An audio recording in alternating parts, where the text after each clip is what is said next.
खड़ूस सराओ, अरे मक्खी चूस सराओ,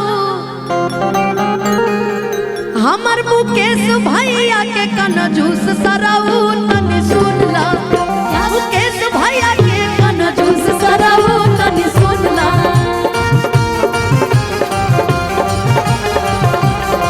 खुशी ए मंच के पास हिमांशु जी आई बनी, हिमांशु यादव जी, हिमांशु जी हमरा भैया हमरा फ्लैट ले गई बड़ू ना, हमरा फ्लैट के ओनर हो। अच्छा हिमांशु भैया, लेकिन साफा कंजूस है।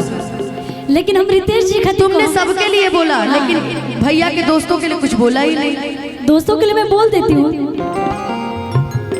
सब पैसे वाले दोस्त हैं, इन्हीं लोग के लिए बोल सब रहे हैं कंजूसी कर रहे हैं आज। कि छोटे छोटे भाइयों के बड़े भैया, कि छोटे छोटे भाइयों के बड़े भैया आज बने किसी के सैया। छोटे भाइयों के बड़े भैया आज बने किसी के सैया। छोटे छोटे भाइयों के बड़े भैया आज बने किसी के सैया। ढोल नगाड़े बज शहनाइयाँ, झूम के आई मंगल घड़ियाँ। ए भाई हमने के सब बहन लोग सोचले बने भाभी के संग होली में रंग गुलाल उड़ाएंगे, आएगी जब जब दीवानी मिलकर दीप जलाएंगे। जचते हैं देखो कैसे बड़े भैया, जचते हैं देखो कैसे बड़े भैया, राजी बिहार चल सीता मैया।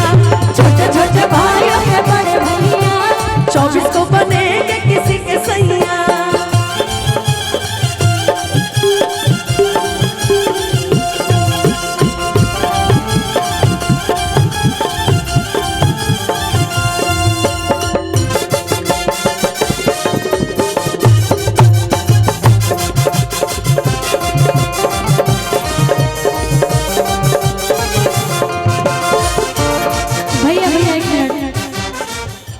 देखिए दीदी जौन बानी हमेशा एगो छोट बहन के प्यार मिलेला यहाँ से, और आज तक मतलब जब से महिल बनी, जब से आपने जाना था नहीं, और जब से हमने के बहुत क्लोज महिल बनी जा, तब से आज तक बहुत ही प्यारा आशीर्वाद मिला, और हम यही के कामना करब हमेशा।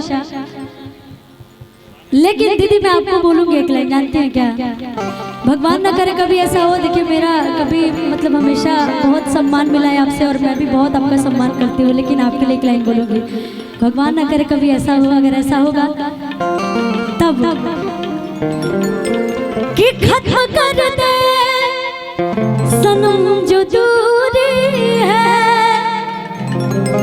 कि खत्म कर दे सनम जो दूरी है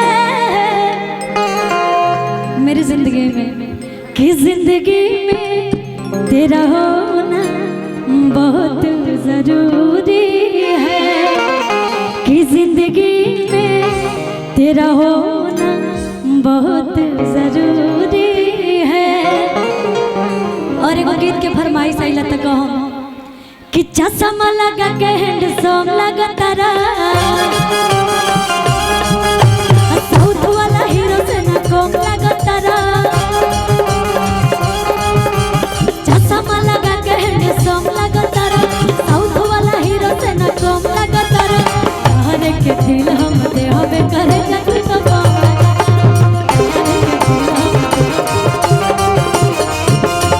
हर के दिल हम दे हवे करे जग तो कम लगा। कतना दिन से एक लड़की